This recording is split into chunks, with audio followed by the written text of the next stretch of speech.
Wait, did you click go? Yep. Okay then. Brace yourselves, everyone. Mom's got some things to say. Hello. Ah, there we go. Wow, that's Hello. I am Tara, the author of the Dining on a Dime cookbook. You can get it in the description below. And you are? Oh, I'm Mike. You're not Herman Shawowski? Not today. Oh. All right. So today's show is going to be interesting. Hello, Carrie and Classy. Classy, you are bracing yourself. Good for you, girlfriend. Howdy, Penny. Are you braced, Penny? Are you braced? Joan in British Columbia. Okay, so first I have an apology to make. You're going to start out soft. I'm starting out soft. I announced on our How to Save on Groceries live show this morning on our How to Save on Groceries Facebook page that I was making stew. After that show, the steam started coming out of her ears. the steam started coming out of my ears, and I decided to change what I was doing the show on. What? It's my show. I can This do must it. be serious. Are you telling me what to do? You want to go? I just had it out with the school. Uh-oh. Hey, Darren's with You'll us. hear that later today. Darren, hello! Brace yourself in England, Darren. You'll feel the shockwaves over there. Watch out for the tsunami coming. Ramona wants to know if it's rant time. It is. Turin says, hello to Dave and Jack. Hope you get better soon. Hey, Poor Karen. Jack is super, super sick. He hasn't been the one to throw. Stacy, it doesn't matter if you watch on YouTube or Facebook. Some people like one better than the other, but... Doesn't matter. Nope.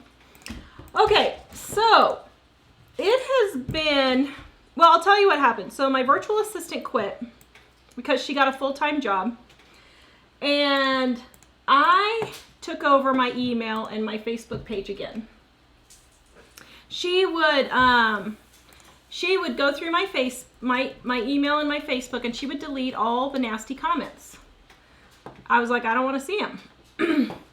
But now that we should reenact that thumbnail. Can we reenact that thumbnail? You want to try it? Here we go. Let's try. Did we do it? So we have been kind of getting a little bombarded. And yeah, we just have been getting bombarded all around. With silly things. Uh-oh, I started it. And last night, I realized this when I was answering a question. What, Dave? We're being tested by the devil. Yes, we are. Last night, as I was answering a question, I thought, this really has to do with groceries and savings. And I'm going to tell you how, but you guys are missing the point. Now, we had a question that was, I just don't know what to do. I'm desperate. I need to save money. I can't cook. My husband is yelling at me because I keep spending and we have all these bills. I have credit card debt and I don't want him judging me. And I am going to have him all over my case. I'm paraphrasing because of my spending, basically. And I had a medical issue happen and now we have all these medical bills. And I just don't know what I'm going to do. How do I get out of this? You have 200 people watching already. Well, the problem is you don't want to get out of this. I have people all the time say, I need help cutting my grocery bill. Oh, please help me. I'm desperate. I don't know what I'm going to do. My husband's going to leave me. I don't know what I'm going to do. We're going to be homeless. Just don't know what I'm going to do. Okay, I'll help you. I love helping you. That's why I have done this for 20 years. But you have got to get it together, people. All right, she said it.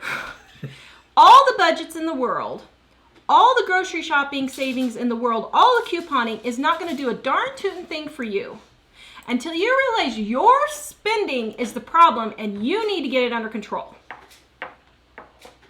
Let's just cut to the chase, shall we?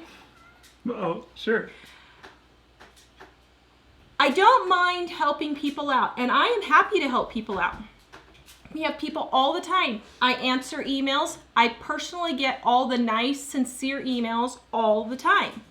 And we appreciate those. And we appreciate it. But here's the thing.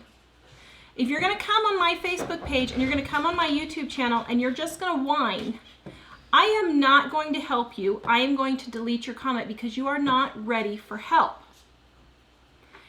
Now, it boils down to stop your spending and stop making excuses. Amen, sister. Amen, What was that sister. Give video? him a thumbs up. You go, girl. Stop spending more than you make. Exactly. Everyone's cheering you on. You flat out have to stop spending more than you make. That's all it amounts to. And we got bombarded with them today. I don't know why we got bombarded with them, but Lost Control says it's like dieting. People want a quick fix and they don't want to do the hard work. They don't want to suffer and they don't want to give up their luxuries. Exactly. Well, we need an intermediate thing when people come to our site that says, do you want to solve your problem, or do you just want like a recorded message that says, you're wonderful, great job, you're doing amazing. Exactly. Exactly. And it finally got to the point where yesterday I was like, you know what? One of the messages, there was a medical problem and everyone was like, I'm so sorry. I know what happened to you. It's horrible and all this. And it was. And I'm not belittling that. I understand some people have real tragedies happen in their life. And I get that. But the problem was that was being used as an excuse to stop spending. She just didn't want to stop spending. Flat out. Just did not want to do it. So Mike and I were just talking today, and I'm like, you know what? I gotta tell you guys. Everyone's cheering you. Everyone's cheering me. On YouTube. I lost my focus. Preach it, girl, preach. She almost swore, darn tootin'. Wait, I have my gnome cup. I'm going to my happy place. I'm going to my happy place. See what were you saying? So, yes, Frankie, email me. We are going to be hiring one, possibly. I have 2 people that are interested, but if for some reason they don't work out, email me. So, how do you really get out of debt? And how do you really save on your grocery bills? Do you want to know? Yeah. Isn't that great? That's brilliant. And quick. We are focusing more on groceries right now because that's kind of the direction we're wanting to take. Living on a Dime is focusing more on groceries. So when I get someone who wants to save on their groceries, and we had one of our viewers say, you know, I had all these people want me to go grocery shopping with them. And I said, okay, I'll pick 3 people and I'll go grocery shopping with you. And she said, so I went grocery shopping with them. And she said, they were spending $400 a week. She said, I was walking around the grocery store with them, and when they picked out the fancy bottled waters, I said, why aren't you just drinking the tap water? Oh, I can't do that. When they were picking out the juice boxes for their lunches, why are you doing that? Oh, my kids won't. My kids won't drink water. Let me give you a little tip here. If your kids won't drink water, it all needs to go away. Thank you. Because that's my happy place. I know, You but left my I'm clearing happy out place. the get it together people's spot right here. Oh, See? very good. Perfect. If your kids won't drink anything but the juice boxes in their lunches, if they won't drink anything other than milk, You need to take it away and give them water. Only water. Mike's tough love. Who's the parent here? Thank you. We had another comment. My daughter refuses to work, but she has a $1,000 band trip coming up. Okay, she's almost 18. Sorry, chickie, you ain't going on the band trip. It is time for you guys to be the parent, and you need to act like an adult. One of these comments was on Facebook, and the woman was 45 years old. By the time you're 45, you need to get it together. By the time you're 21, 25, okay, I'll give you up to 25. By the time you're 25, you better have it together. It is time to be an adult and grow up and put on your big girl pants and stop acting like a 2-year-old. When you go to the grocery store and you are spending $400 a week and your husband is losing his job, that's a problem. That is a major problem. You need to get the counseling you need help for. You need to get your husband on board, and if he won't, he needs to get in and get counseling. These are major issues, and a budget and a grocery savings course is not going to help you until you change your attitude. Yes, did you need me? No. Timbers. You're sick. You better disinfect yourself. Who said that? I said that. I was just trying to pick another scab. Timber says, how do you live spending $400 a week? I know. I don't care where you live in this country, even New York City, it should not cost you $400 a week to buy groceries for 4 people. That is ridiculous. My kids do not get unlimited bags of chips and cookies. I buy 1 bag of chips every week and 1 thing of cookies every 2 weeks, and that's it. I will make other homemade stuff in between, like a coffee cake now and then, or muffins, or oatmeal cookies, or something like that. Rolls.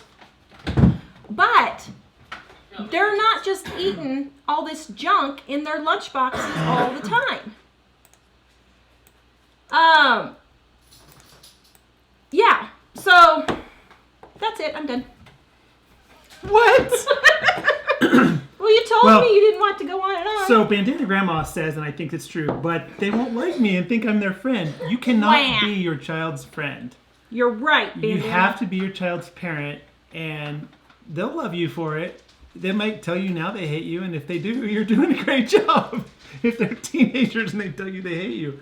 And if you tell me you hate me, I'm doing my job right, because I know you are feeling convicted of what you are doing is wrong, and the only thing you can do is lash out. But as parents, you need to do that, and a lot of parents let their kids get away with everything, I think, because they want to have the justification to get away with everything themselves. Like if you want to have what you want to have, then a lot of people feel like if you tell your kid you can't have it but you have it, that that's two-faced, and it is. But the thing is, we just can't have stuff just because we want it. Or everything we want. Becky says you're 10 quintillion% true. Oh, quintillion. So my brother says I'm not done yet. Does he know me well or what? Oh, and by the way, my brother wanted to make a disclaimer. Angela says you don't want to break your happy place. No, I don't. So by the way, I'm making a disclaimer right now for my poor brother. I was razzing my brother on the show. My brother and I get along really well. Why did somebody think you didn't? He left the room and the last thing he heard was me saying, well, we do get along, don't we? Yes, my brother and I get along very well. I was just razzing him. We like to razz each other. By the way, he says I got so smart by listening to my brother. Tara hasn't been nearly as get it together people as I thought so far. But I would say, if there's somebody in your life who you're doing a bunch of stuff that is not good for you and it's hurting you, and they know it, and they're really your friend, they will tell you. And like I know some people who everyone just dances around them and tells them what they want to hear, but that's not telling you well. And so if you're feeling a little pressured with Tara saying this. She's not hating you, but she's just trying to help you realize these are problems. Yep. And you are the common denominator. Because a lot of people say, I can't save because I can't. I've noticed it's not just about the saving money. It's in life. People will come to you about a problem they have, and it's a problem that you can help them with. But they will find a way to deflect every possible suggestion, and eventually you realize you really don't want to solve this problem, do you? No, and I'll give you a good example of this. So this is an email I actually got about 10 or 15 years ago. This lady, and this was when I would help people with their budgets. If they asked, I would have them send me their budget and I would help them. After this comment, I never helped with another budget after this. I had a lady email me and say, we are going to be homeless. I don't know what we are going to do. It's horrible. We're about to have our house foreclosed on. I just don't know what's going to do. Can you help me with my budget? So I said, sure. I had her email her budget to me. So she emails me her budget.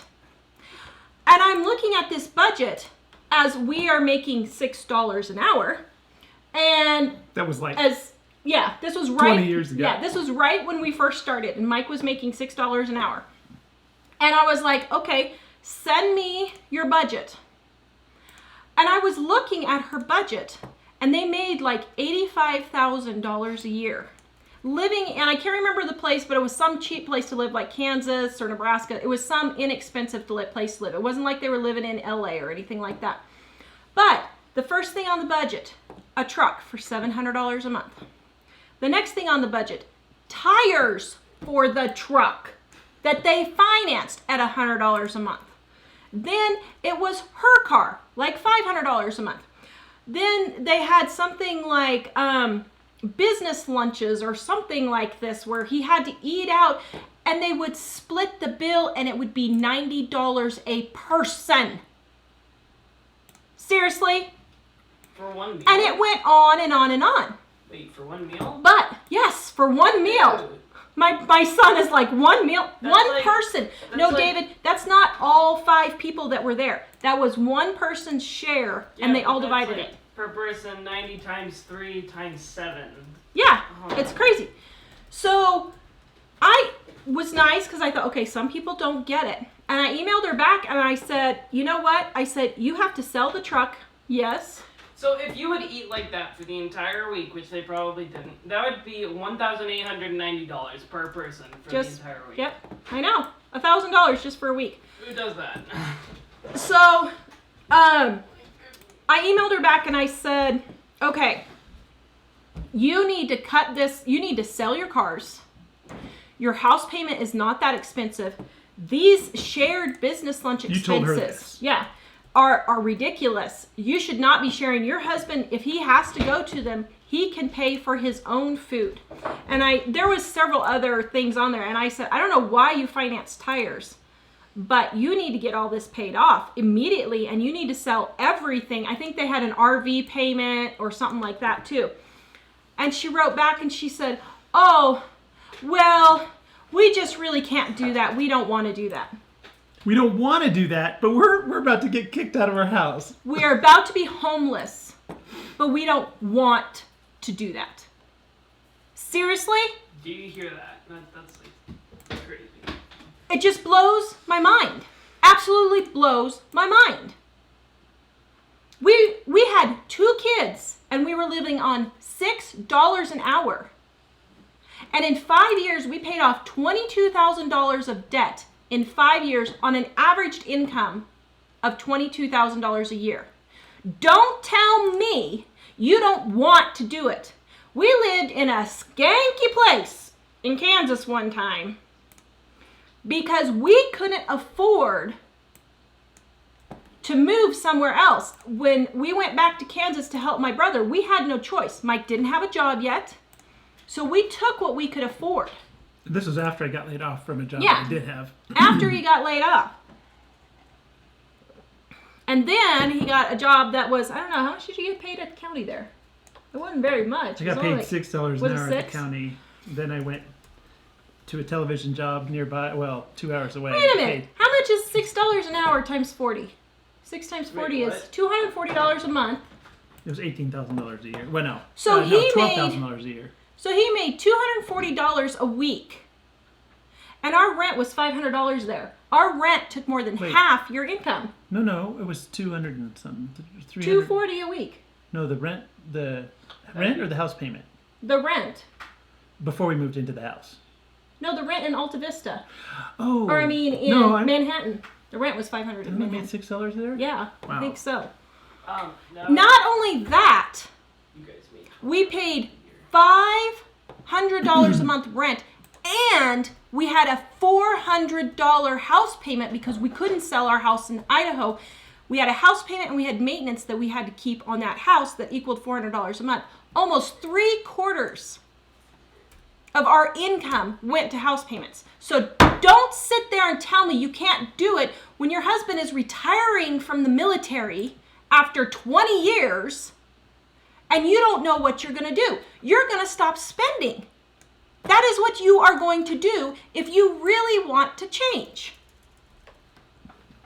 Thank you. So, do we have a question or no? Sure. Mindy's asking, how do you get rid of a vehicle that you owe so much money on? If you tell the bank you can't afford it, what happens? Then they'll repossess it. If you let them repossess it, it'll hurt your credit, but that is only really important if you plan to buy something like a house. I wouldn't buy anything else on credit in the next so often. But the thing is, you can do what we did with our house in Idaho.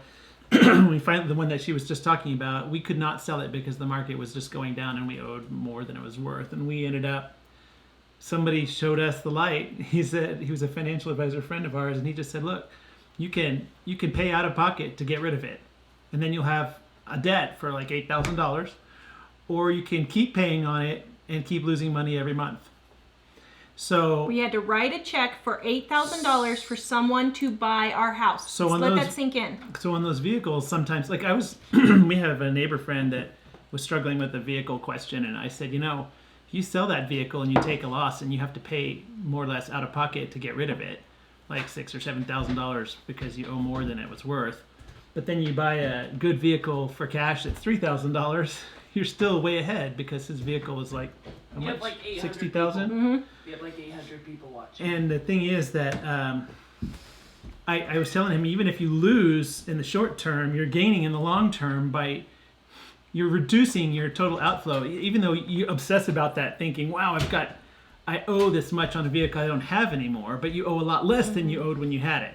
Yep. And then if you have another vehicle that you can actually afford, for like, because we spend like $3,000 on good cars, and that's not just Colorado's expensive anyway, but that's not just a Colorado thing. That's a pretty much everywhere thing.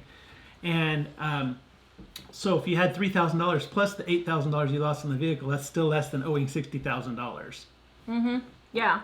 So, I mean, you do what you have to do. And we had one reader, and I have to say, after all the bombardment that we've had this week with just ridiculous questions, one lady said, you know what, I just wanted to tell you thank you. My husband was laid off from his job. We had a $300,000 mortgage. We had a brand new truck. We had a ATV. We had a trailer for the ATV. I think they had an RV. They had ridiculous amounts of debt. And she said, we heard you say on one of your shows, if you can't afford it, you need to sell it.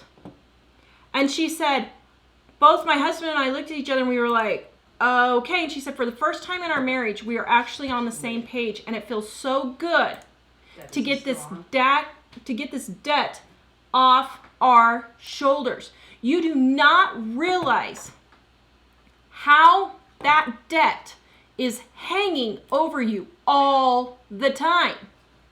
All the time. It just hangs and hangs and hangs.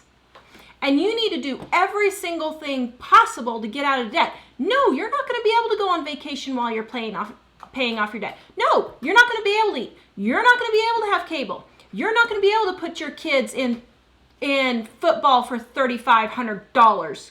What's ridiculous. Ugh. Don't get me started on the schools. I had it out with the school today anyway. Should we go on to the schools?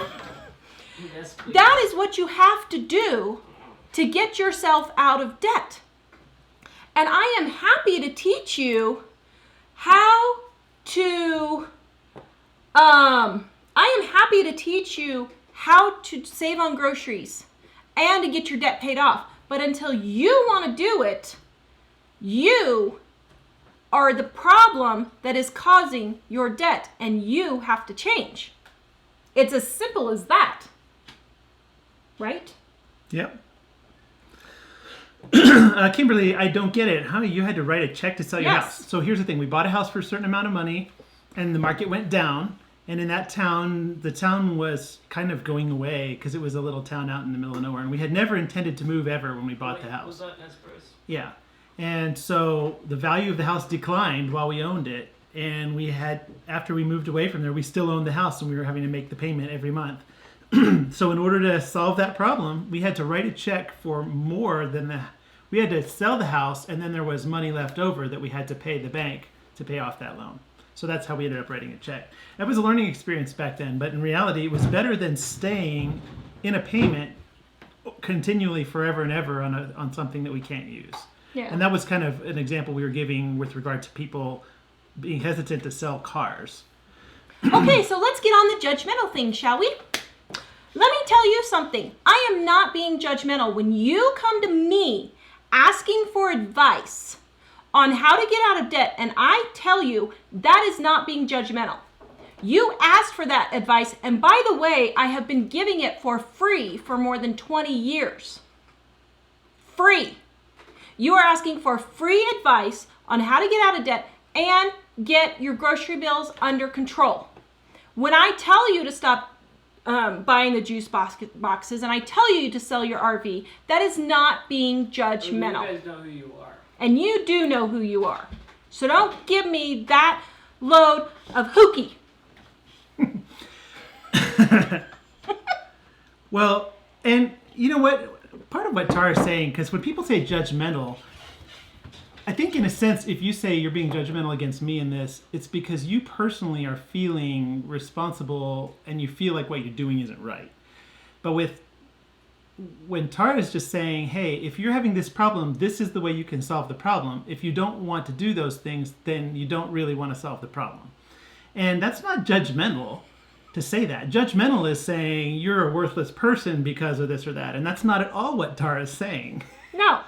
And when people, if you feel like when Tara says that, that means you're a worthless person, that's kind of a personal. That means you can't handle the truth and you need to get a grip. Well, that's an issue of how you think about yourself and how you think about what people say about you. And it's not necessarily, unfortunately, these things sometimes happen because of things that happened in your life before that you ended up getting trained this way, to think this way. And it seems right or normal to think this way, but it's not good for you and it's not healthy. But those things, we eventually have to realize, I can't let that hold me back anymore from doing. And you need to stop letting fear rule your life. Period. Every single show,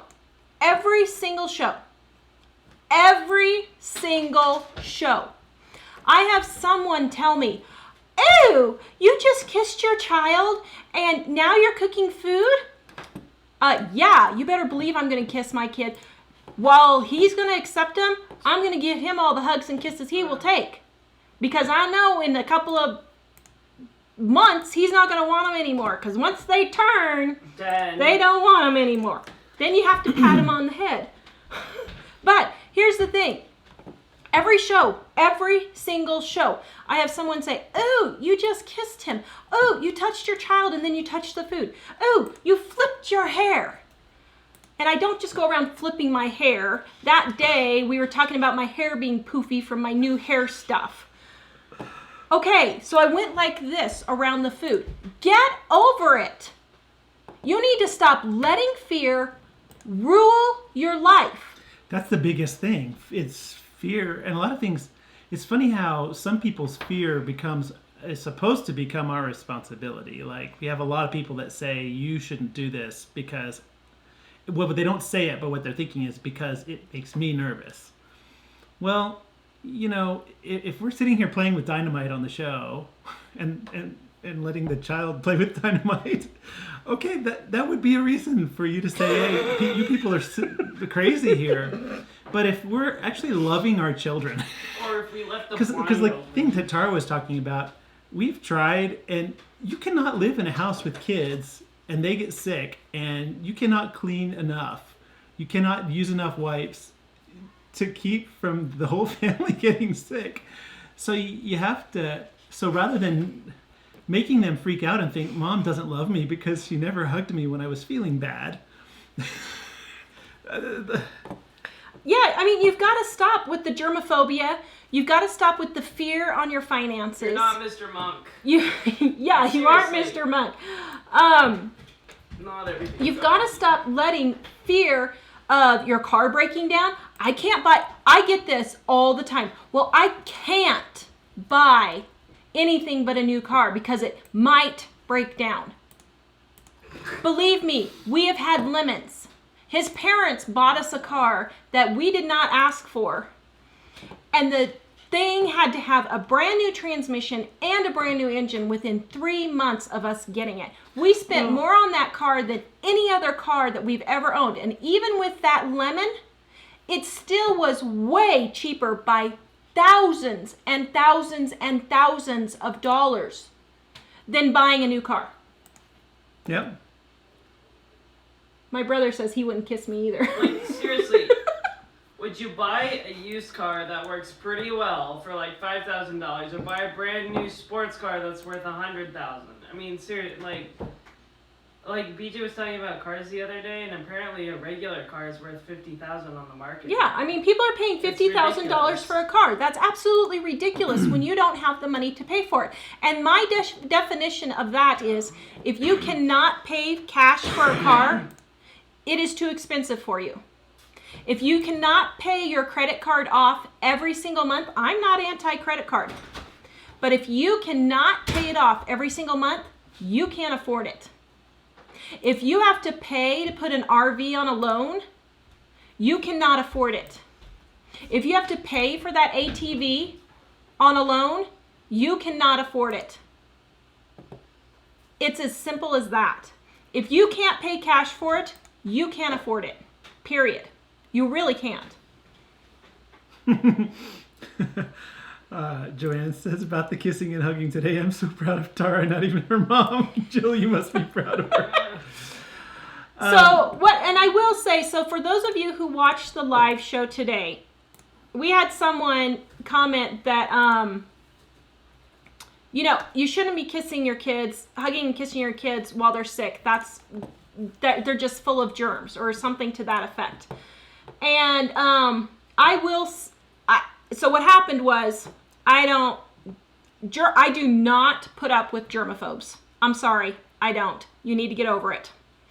There is a certain amount of sanitation that you need to have in your life. I believe in bleach. I think it's a great product. I use it to keep the germs down in my house with, 6 people now. But here's the thing. I will not kiss my kids or hug my kids when they are sick and they want a hug because they are sick. I won't do it. And I told a story about how a really famous mom was advised that she should stay away from her child because he was sick and she could get it. It was some plague way back. This was way back. And it was, I think it was a queen. And her child was really, really sick. And she was advised that she shouldn't go near him because she would get it. And she said, no, I'm not going to do that. And she went, and the mom did get sick. And she died. And the son said, he said, I am so glad that my mom was there for me, even though she died. He said, because I thought she didn't love me because she wasn't coming to see me. And then she came in, and I knew she loved me. That is not okay. If you have a problem with that, that is not okay. And I will say, this person that criticized me today, she did email me and apologize, and I give her kudos for that. And I think that is great that she did that. But guys, you have to stop letting fear rule your life. You cannot you cannot have fear in your life and expect to get out of debt and have peace and harmony in your home. You just can't do it. Well, and it's funny because we have people say, what if I have to do this because if I don't, then what will people think of me? That's fear. And who cares what they think of you? If they're not going to love you for that, if they're not going to like you or love you, if your family isn't going to love you because of that, do they really love you? And if your friends aren't going to like you because of that, are they really your friends? The thing is, when hard times come, you want the people that are actually liking you to actually want to be in a relationship with you. You don't want to have to always be persuading people why they should like you because you're doing the same stuff they're doing. That's fear. Yep. And a lot of people don't realize that's fear, but it is. And so, I don't know, I've heard people say I wouldn't dare drive an old car because, how does that look? Well, my car is a 2000 Toyota. Well, it doesn't really look very much different than the new cars. But when I drive up in my $3,000 car that looks really good, and somebody else has a car that's $50,000, it's basically the same car next to me. I don't think this, but I was thinking there's not really an appreciable difference in what that car has done for me versus what it's done for them. Yeah. And so why should I be under a lot of stress trying to impress somebody who's not even going to care about my car? Because that's another thing about trying to impress people. When you're trying to impress people by keeping up with the Joneses or whatever, you think, well, what are they thinking about me? Or there's any other reasons people think, what are people thinking about me? But if you really knew what they were thinking about you, the reality is they're not thinking about you. They're thinking about themselves. Mm-hmm. And so you're doing this to impress people for no reason. Like people that aren't going to appreciate it. So, yep. Yeah. I'll stop. Somebody asked about our new How to Save on Groceries Facebook page. Mike will put a link up there for you. We had 419 people join last night. I don't know what happened, but welcome. Wait, yesterday? Last night when I woke up this morning, I had accepted everybody before I went to bed, and by the time I woke up at 7, there was 419 people. So welcome, guys. We're almost up to 3,000 people. I know. When we hit 10,000, I should give away one of Mom's aprons. Yeah. Oh, that would be good. I'll do that. Okay, when we hit 10,000 on our How to Save on Groceries new Facebook page, I'll give away one of Mom's aprons, okay? I will do that. So you guys share it to all your friends and family for anybody who wants to know how to save on groceries. We've got a couple birthdays too. Okay. All right. So do we have questions to hit real quick before? My brother said you can always afford Superman toys. Yes.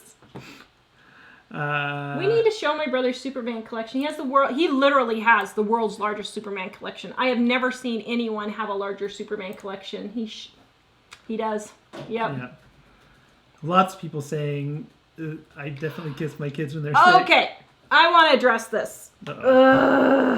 Okay. So we had the comment. I disagree. I bought a car with payments and I drove it into the ground. I'm sorry. That is not a good reason to buy a car either. Why in the world would you buy a car for even $20,000? Most of them are more than that now. Now, one thing, if you can afford it and you have the money, well, borrowing. She got a loan. Okay.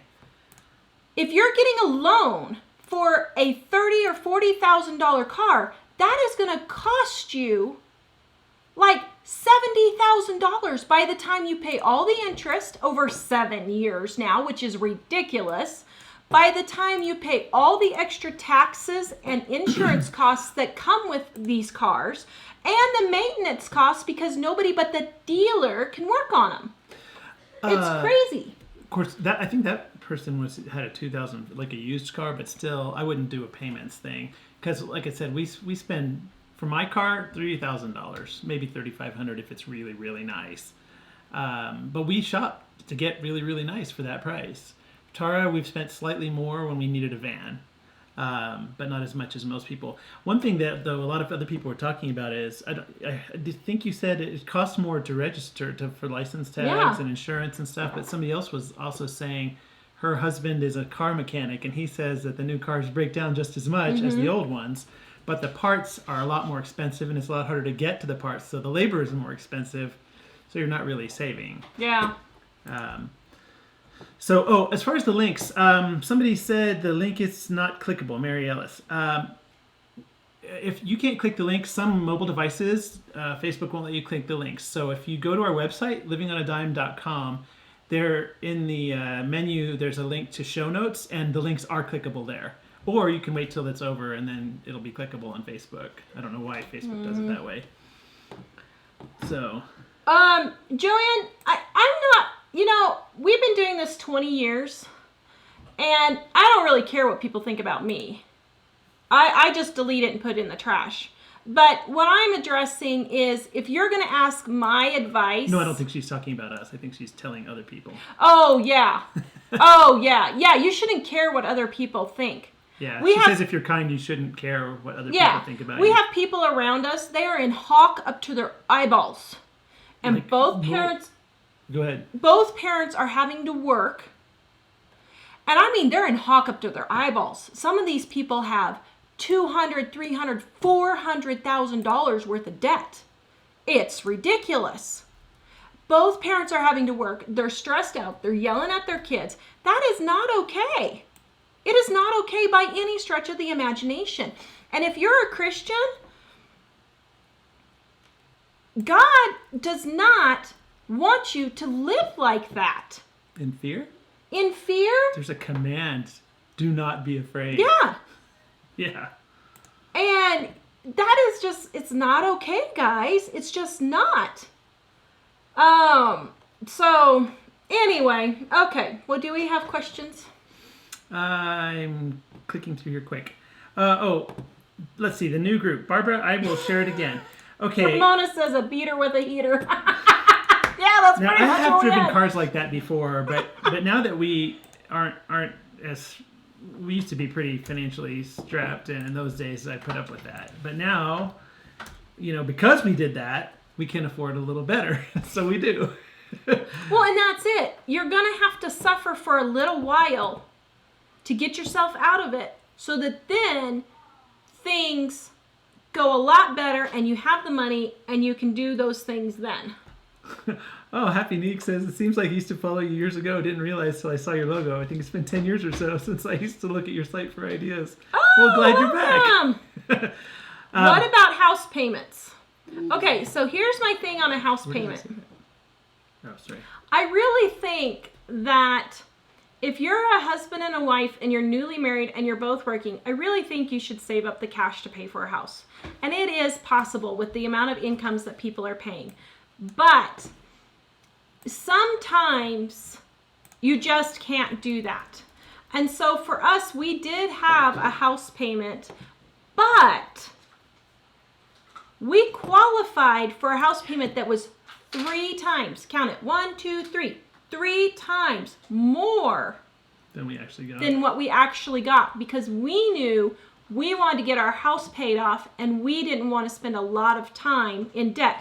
And I would say if you have a house payment, that you should as quickly as possible get it paid off and be debt free.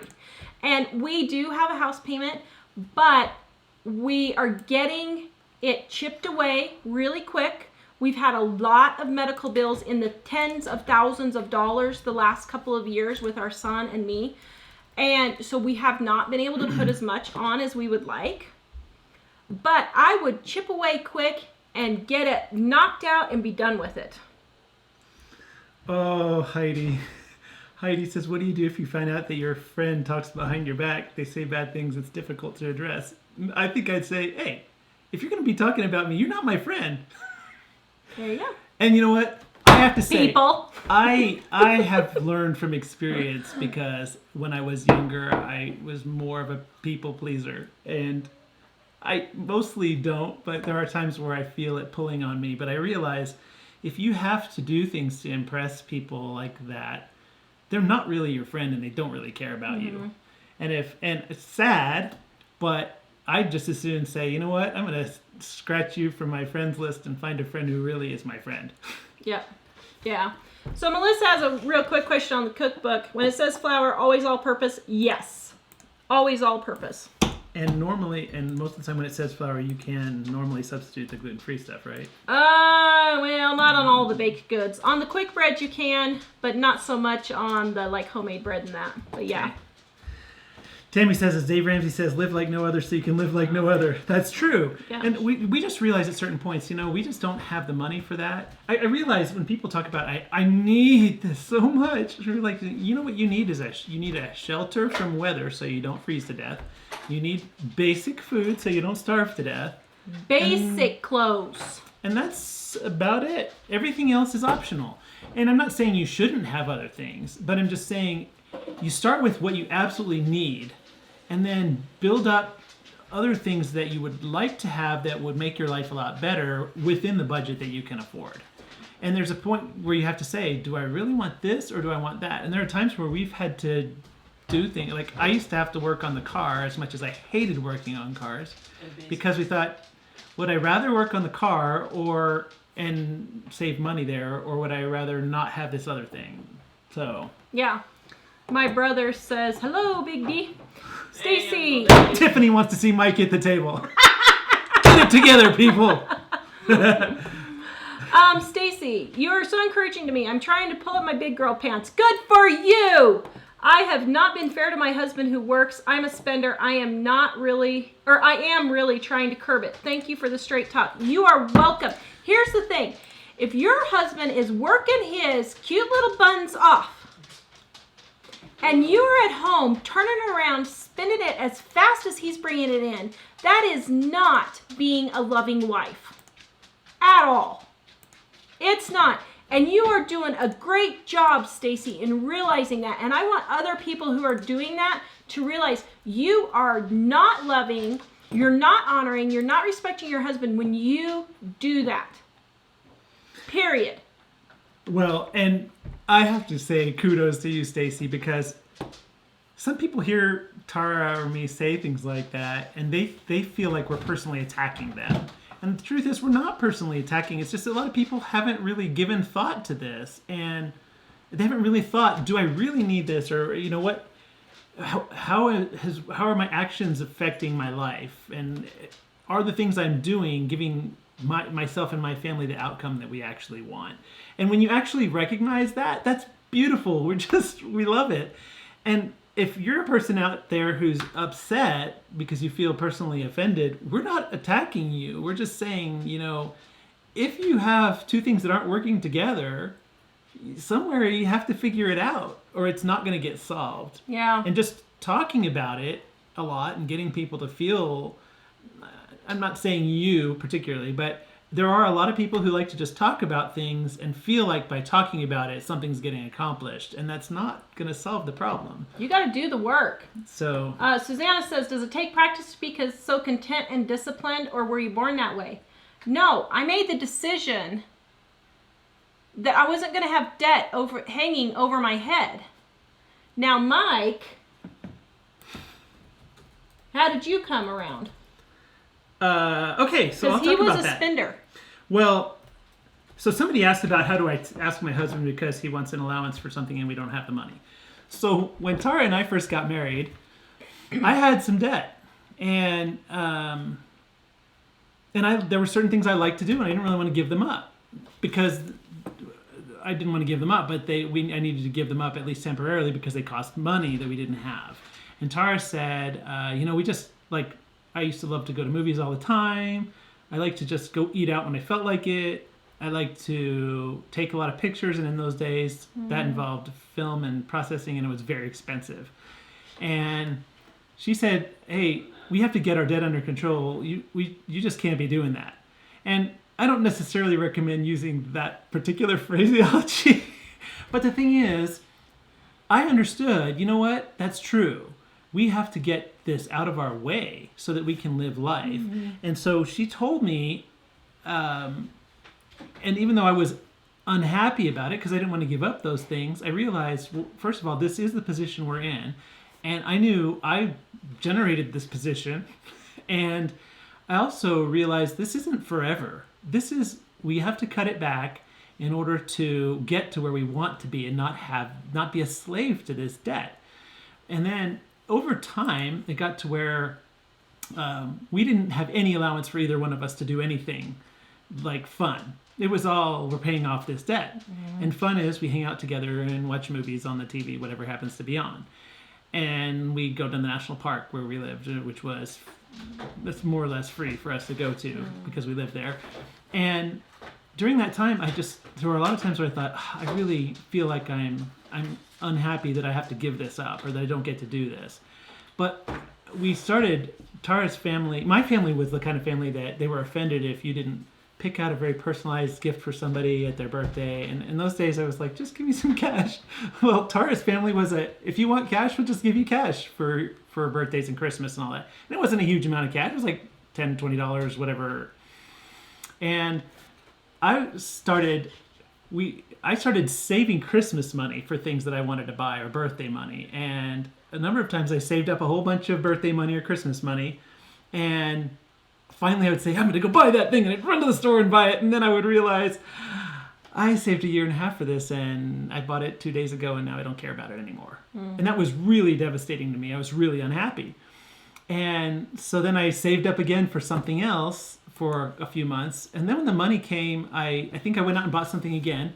I had the same results. So the third time I saved up the money. And once I got it, I thought, okay, I saved it up for this, but do I really want that? Maybe I'll just wait a couple of days and think about it. And then a couple of days came by and I thought, maybe I'll just wait a couple of days and think about it. And I finally realized I don't really want that. And that was kind of a moment in mental change for me where I started realizing, things aren't going to make me feel better about me. Yeah. And over time, there was a time for a long time I would never buy anything anymore for me because I realized I think I'm going to buy it and be disappointed, and I don't want to be disappointed. Now that our money situation is not nearly as tight as it was, there have been a few things where I thought I'm going to buy this thing just because I want it. And, I'm trying to think of an example. This little Irish kind of necklace thing that that Ellie and I got when we were at the Scottish Irish Festival in Estes Park. And it was like $80. And I thought, whoa. But I was realizing I never buy anything for myself, so I'm going to get this. Well, I got it, and I really, really loved it. But I loved it because I didn't obsess about it. And it's not just collecting stuff. It was something that was particularly meaningful to me for a particular moment. My brother says people can send me cash anytime, not just for my birthday. Yes. Here, Dave, come to the camera for a minute. Can you turn around and show Auntie Shayla Thank you, the Candace. roses? Candace says, I just love listening to you talking, Mike. Thank you. Right up here, this rose thing. That's great because Tara hold on doesn't. just a second. Okay, show Auntie Shayla. That's where my roses is, Auntie Shayla. Is it pointing?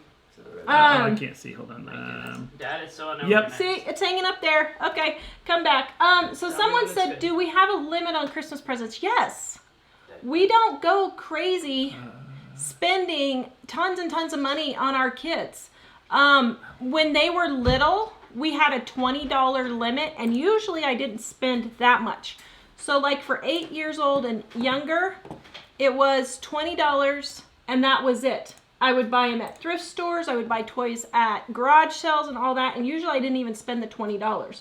And now we have the money. We do spend more, and the kids are teenagers, but we don't spend more than $100, around $100 on each of the kids. And we spend about $50 to $75 on each other, and then somewhere around there. Sometimes we'll spend $100 on each other if somebody's wanting something really particular. But when I go to the grocery store, we don't buy toys for the kids at the grocery store. We don't get them special things. They only get them on their birthday and Christmas. Otherwise, they have to use their money. Well, and it was really cool this year because I think in general there was a little bit less stuff than usual, and nobody was bothered by it. And actually, it felt like Christmas was nicer. I mean, it just felt nicer. It felt like the kind of movie's Christmas in a way. And I was thinking, Jack, he had a little tractor toy and a little basketball thing, and some people would think that was just like a small thing, but it was his favorite thing. And so I think making it not all about how much stuff can I have. And like when Tara talks about that budget, she and Jill would get mostly things at thrift stores, and they were in really good shape things. So it's not like this is a broken, muddy toy from that somebody's dog chewed on. This is like a pretty much almost new toy that they got at thrift stores. But so for that, what budget you said? About $20, yeah. So that would be a lot of stuff. And then with the older kids, or when they had, we did, at times we've spent a little more for some particular thing, particularly if it's a family gift. But the other thing is with the, when the kids were older, sometimes they just say, like BJ, he just wanted cash because he was going to Luxembourg and he didn't have enough, he didn't feel like he had enough cash to be able to do some of that. Well, that's something he wanted to do and it was going to bring him joy. Ellie, she's become minimalist, and so for her it was more like, let's go out and eat something, let's take you to a movie that we not normally do, and those aren't expensive things, but they're things that mean something to those people in that time. And somebody said, go ahead. My brother's such a ding-a-ling. For Christmas, we bought our kids a trampoline, cost $25, and $1,000 in repairs to the ceiling when we set it up in the basement. They had helmets on. Hi, brother. Going bad, he's going to be on in a few minutes. Patricia said, though, learning not to spend is a lost art. To live frugally brings such freedom, happiness, and appreciation for what we do have. Love your talk. So thank you, Patricia. And actually, that's the thing is, people think frugal means cheap. Frugal is not cheap. Frugal is, we're going to realize the majority of what we bought before doesn't really do anything to make our lives better.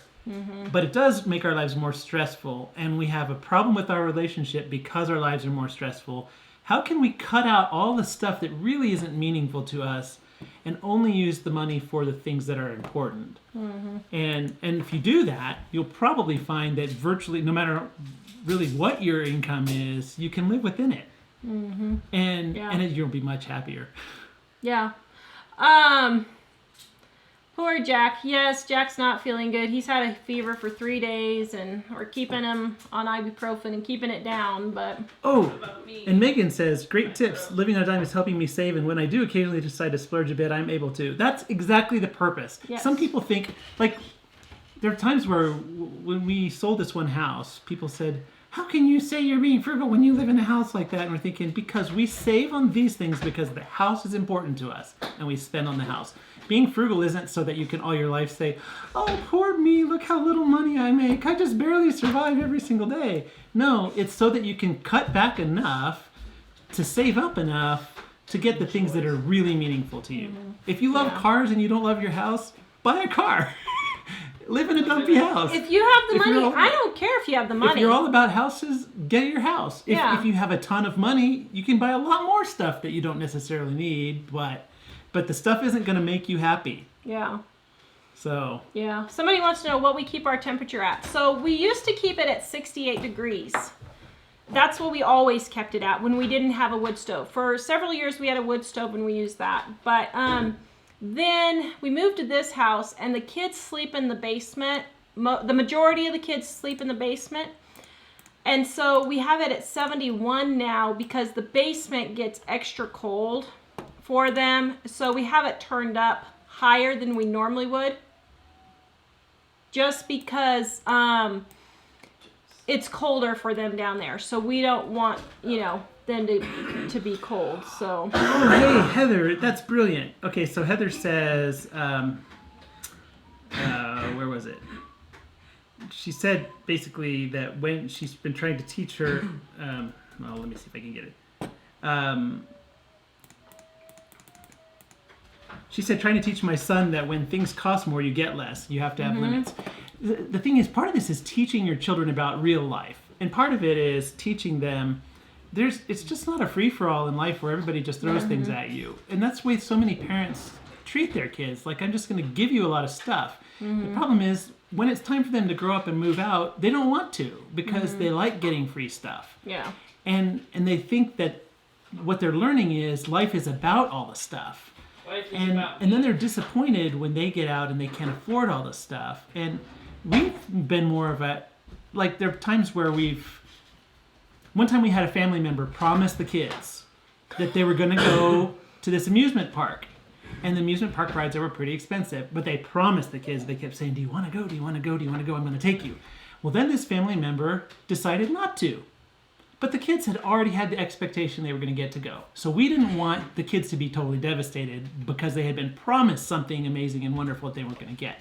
But we also couldn't really afford to spend a lot on that. So we said, here's what we're going to do.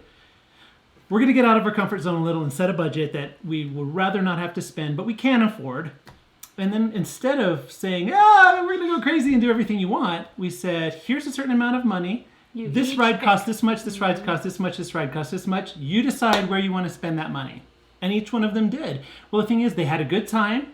We solved the problem that somebody else created for us. And in the end, the kids learned the value of money because they were spending the money, and it was up to them. And at that point in our lives, our only vacations were coming out to Colorado to stay with family. And so our kids had never been to an amusement park by that point. They'd never been to an amusement park. They'd never gone on vacation except to come back to Colorado. So we had a little extra, and I think it was like $100 is what we spent on the 4 of them at this little mini amusement place in Estes. But yeah, that was fun. Jan says I'm 64 and finally having a savings account because of listening to you. That's wonderful. That's what we hope is the That's outcome the point. of. We're not here just because we want to flog people. We're here because we want to tell you your life can be better. And it can be better if you can learn to challenge the things that you struggle with and overcome them. Yeah. So that's awesome. You know? I think that's beautiful. Somebody asked, do I buy my clothes at the thrift store? Yes. So about 95% of our clothes comes from the thrift store. The only thing I don't buy is underwear now. I used to buy only brand new underwear for Mike and I. I would get the kids' underwear at the thrift stores and just bleach them when we got home. I know. But bleach is great. Do you know bleach is like chemical weapons? But it's great. Go on, Becky. So I would bleach the underwear when I bought the kids at the thrift store. And I would spend about $25 a year on all our clothes. On everybody's clothes. I would get the kids' clothes at garage sales for 10 cents a piece, shoes for 25 cents. That's what I spent on clothes. I would spend $1 maybe on Mike and I stuff. Usually it was around 50 cents.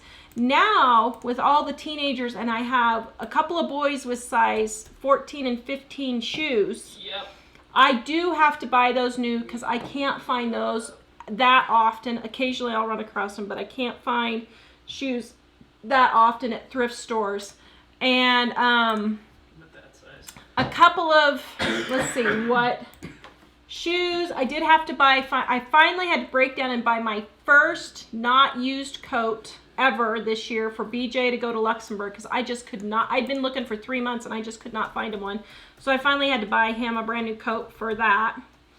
But that was part of his Christmas present. So, man, I got a good deal on it. So yeah, 95% of our clothes comes from the thrift store. So And we haven't died. We haven't? We haven't died? Well, and there was another family member we had that when her child was a baby said, I will never put my child in clothes that some other person has worn. I'm like, this is a baby. The baby's going to wear the clothes twice, and then the baby's going to have grown out of them. Yeah. Oh, by the way, we bought our plane tickets. What? Yeah. And, by the way, on the plane tickets, we bought them using the strategy that I shared in the video that how Ellie and I got to go to Ireland for only $1,700 each for 3.5 weeks. And that strategy was we kept watching the tickets. And then, so I found the cheapest one I found was $238. Is that what it was? $238. That was the cheapest I could find. But the strategy that I learned worked great. I've heard it different days, but this is the same exact day. The strategy that worked great was that at Tuesday at 7 p.m. Mountain, I looked on the internet on justfly.com, which is the website where we bought it. I think any places that you could do that, it'll work. And this is not a paid, they didn't pay us. And the website, and the price was $128 round trip. And the reason why I discovered this when Ellie and I were going to go to Ireland is the airlines on Tuesday changed their prices, and then they looked to see what the others did, and they all marked their prices really low to compete with each other. Yep. Some people say Wednesday, but in my experience, it's always been Tuesday. So and I say justfly.com because that's my favorite one, but there are other websites where they just list prices over a bunches of airlines, and they probably would have the same deals, I assume. So Sherry from Two Family Homestead, who's going to be there. Yay. So we're going to Wiggins, Mississippi for the Deep South Homestead Spring Gathering, and there's going to be several YouTubers there.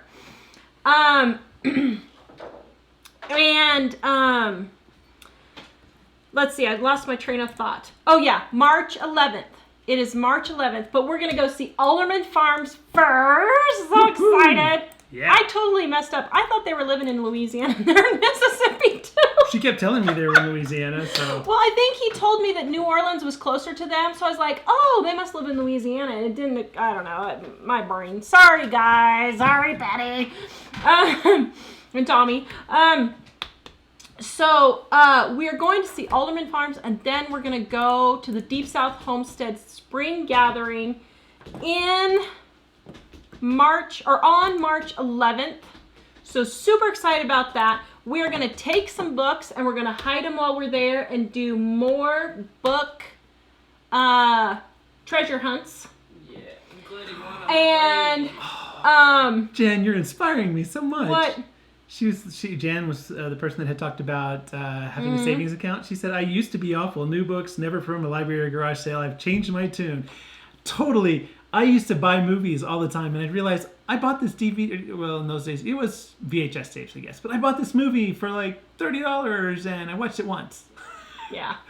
So, we buy movies only if we watch them every single year. And so we there's have like 15 altogether. Yeah, we have like 15, and that's it. Like Lord of the Rings. Mike Insight. It's a Wonderful Life. It's a Wonderful Life. Oh, It's a Wonderful Life. Yeah. Trapped in Paradise. Yeah.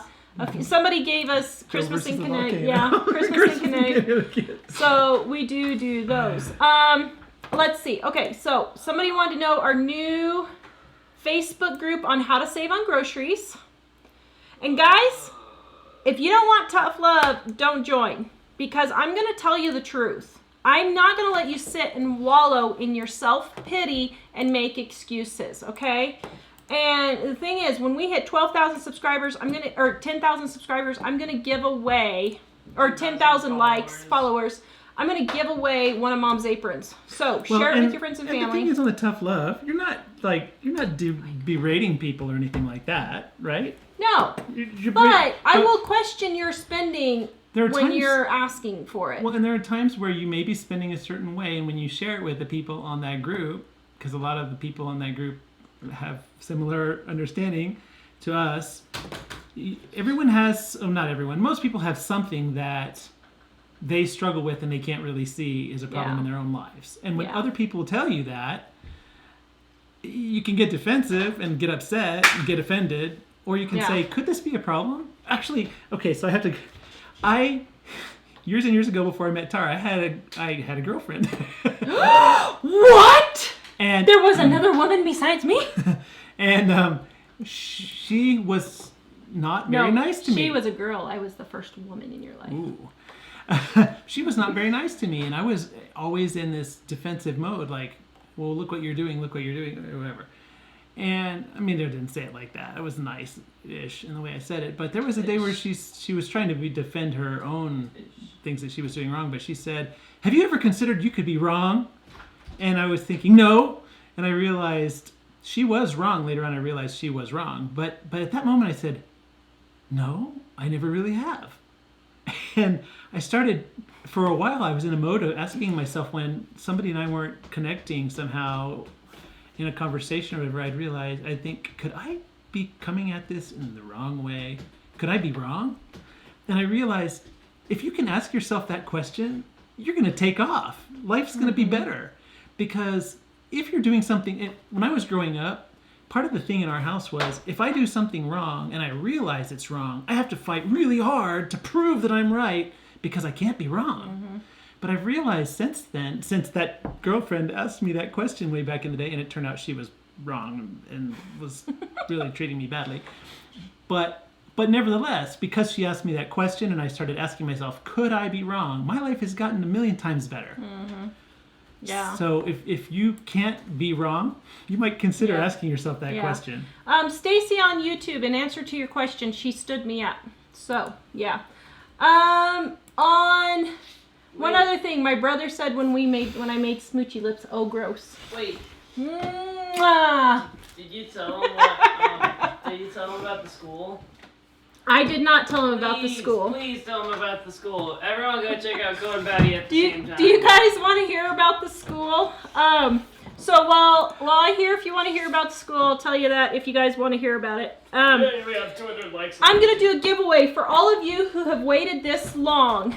After this show is done, go over to YouTube and click on this show, and I'm not going to announce it in the title. Wait like 5 minutes after it's done though, because YouTube changes it, and then your comment won't be saved if you save it right away. Go after it's been published. So wait until about 6 o'clock. At 6 o'clock, go Mountain Time. Mountain Time. Wait like 10 or 20 minutes. Yeah. About 6 o'clock Mountain Time, I will do a giveaway for Diana Dime for all of you that have hung on for this whole thing. Let's see. I'll give away 3 books. Should I do 3? Sure. I'll give away 3 books. So my question for you to leave in the comments on our YouTube video. That's where I'm going to pick it from. So if you're on Facebook, you'll have to go at 6 o'clock over to YouTube and comment on this video. You don't have to watch the whole video. Just go ahead and comment. Let's see. What should my question be? You got a good question we could ask them? It has to be something everybody knows. Or they want you to know. What should be Everybody a knows good... about us or about life? No, just like something like, what's the weather at your place? Or... How many houses have Mike and Tara lived in their entire life? Well, it's something that they have to know. Not really. They want to know about the school. They do want to know about the school? Yeah, Okay, so here's the question of the day. Would you rather have a dessert that's something like chocolate? Ooh. Oh. Or a dessert that's more like Jell-O? Ew. I hate Oh, she's got both of my favorites together. Ew. But if it was your last meal, which would you pick? You couldn't pick. You'd have to pick chocolate flavored Jell-O. You couldn't pick. Or Jell-O I don't think you would chocolate. pick. What I want to eat if it was my last meal. I think you'd have Probably to would. pick chocolate with Jell-O for frosting. Is what you'd have to do. Chocolate cake. Because with Jell-O. I like more than I like things that are not chocolatey as much. Like I like cheesecake, things like that. So would you rather have like a cheesecake or Jell-O, or would you rather have something chocolatey like brownies? I can't say, or else I might skew the results. Oh. Simply Raising Arrows with Samantha says, I just bought the book last night. And I was thinking, but if they bought it. If you buy the book, like within the last 60 days or so, just email me if you happen to win, and I will give you a refund. Unless you want a second one. Yeah, unless you want a second one. A lot of people want a second one, because once they get it, they're just like, oh, this is so wonderful. Okay, because go look on Facebook. Does anybody want to know what happened with the school? Yes. Yeah. By the way, Going Batty's on, and they're always on after us, and we've kind of stepped on their toes a little bit here. We're sharing the link. They're on Facebook at facebook.com/Going Batty. I will share the link while Tara tells you. Okay, so the boys have been sick today. Yep. Oh, man. So the boys have been sick again. And I got a call from the school, and it was the attendance lady. And she said, hi, this is so-and-so from David's school, and we just wanted to let you know that we are going to excuse it this time. This time. This time. That's the kind of tone they use with us. But David has missed 11 days of school, and he's only allowed to miss 10 days of school. I said, oh, yeah. I said, well, I'm not surprised. He's been really, really sick. She said, well, before he can have any other excused absences, or no, he's not allowed to have any more excused absences unless he has a doctor's note. Or unexcused absences unless he has a doctor's note and it's excused. And I said, well, I've got news for you.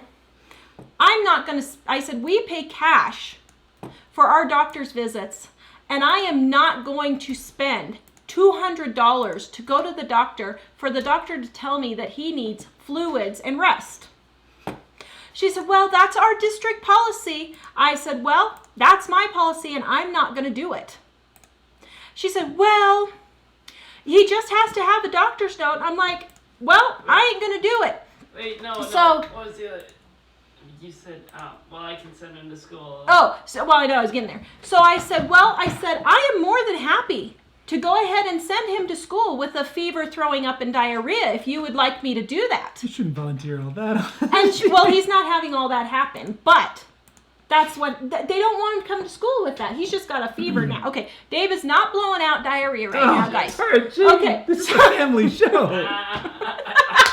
Oh my goodness. But he has a fever. And I'm like, I'm happy to send him. She's like, oh, no, don't send him to school if he's doing all that. I said, well, what would you like me to do? And she said, well, we just need a doctor's note. That's our school policy. And she said, are you able to read the principal's newsletter? Yes. She said, well, our school policy is written out. She wrote out our school policy that they can't have more than 10 days at school. I said, well, it's my policy that I'm not going to waste $200 going to the doctor for them to tell me there's nothing wrong and they need to rest and stay home from school.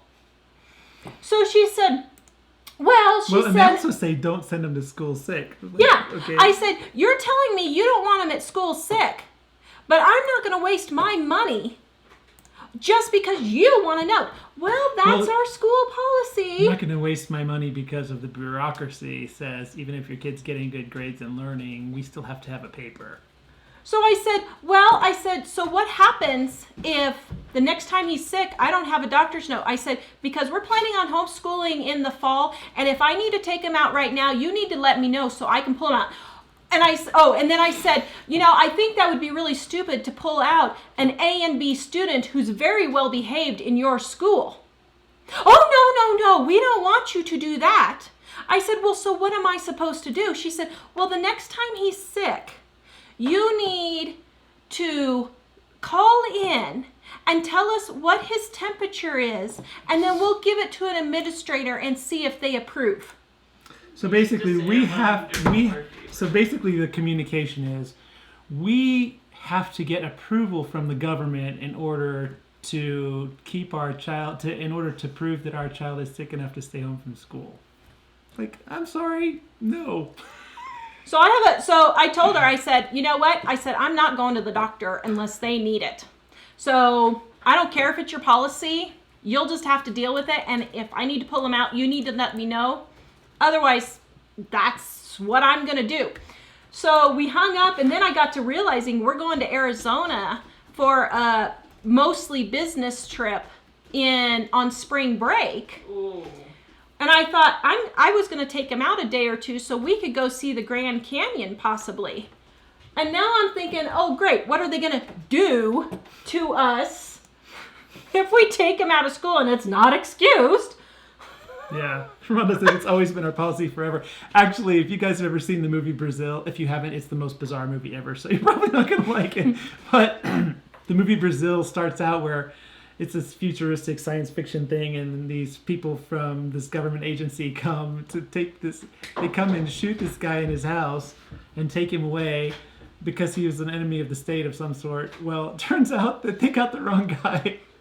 They went to the wrong house, and so a whole bunch of the movie is about how they didn't have the right paperwork, and it's all about the paperwork, and it's not about the fact that they actually just shot the wrong guy and his family's it's all about you didn't fill out the right form. It's your fault, and it's your fault. And we just absolutely hate bureaucracy more than anything. Yeah, I can't stand it. Basically paperwork for the sake of paperwork that really doesn't have any practical use in real life. It's ridiculous. Saying you should start homeschooling now, and I totally agree. Well, okay, so we are homeschooling next fall. We're going to homeschool Dave next fall. But he already had 3 classes halfway done. And we were like, these are major biology, French, geometry.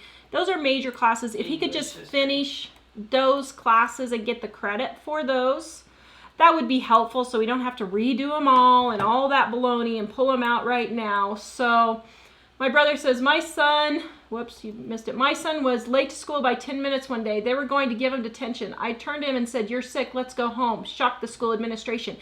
Yeah, David, if they tell David he's going to get detention, I told David, I said, you email mom and dad and we will be down at that school. You are not going to detention because the school has ridiculous rules. It ain't going to happen. I'm sorry, but... Well, they told us like a week ago, we changed our absence policy because the district wants us to have a 76% here thing. So we can't have more... The school thinks we can't have more than 6 tardies or more than 6 absences. Or else, we will have to have detention. And mom's like, no. It's ridiculous. That's what Chantel says... Who does the school think they are? What are they going to do if you don't abide by their policies?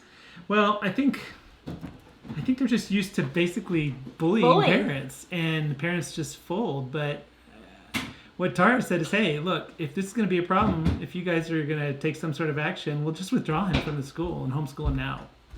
So I have a call in to see what's going to happen when we go to Arizona, because I'm going to tell her he's not going to have an excused absence. And it's not just this. There's just been a whole chain of things happening at this school in particular. But in general, we've had a lot of trouble with schools over the years because more and more they want to be more the parents than us. Oh, man. And that's not okay. Wait. Poplar Picker says, my daughter has asthma. And because she missed so much school, they sent us to court for truancy one time.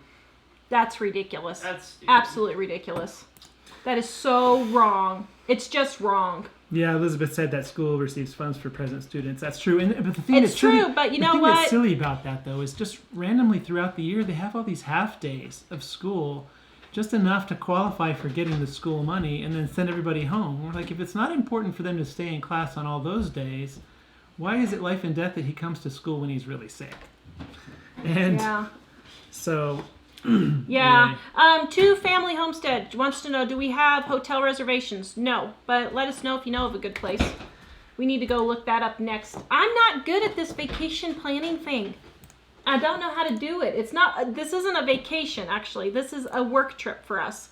But it's a work trip, but we're going to have fun with people visiting because we love them. So yeah. All right. Anyway, okay, go check out Going Batty. Sorry, Heather, Kevin. Sorry, guys. So Going Batty, I've shared their link. It's facebook.com/GoingBatty. But I shared it in the comments, and if you can't find it, go to livingonadime.com in our show notes, and it's there. But Going Batty's on after us. They're fun people. You'll love their show if you haven't seen it before. At 6 o'clock after this is posted. And they'll help you kind of mellow out after our... After this, at 6 o'clock, go over to YouTube on this video and tell me if you would rather have something like chocolate or something like cheesecake or Jell-O, and we will enter in for you patient people waiting. How long has it been? 1 hour and 23 minutes. You guys have a good day. Visit us at livingonadime.com. And happy birthday, Christine. Happy birthday, Christine. And the other people that are birthdays are tomorrow, maybe we should remember to sing on Friday. Okay. Okay. Bye. Oh, I guess I'm the one that has to turn this off today, huh? Bye, everyone. Goodbye. See you later. Goodbye. Goodbye. Goodbye. How do I turn this off? Goodbye. Goodbye. Goodbye. Goodbye. Goodbye.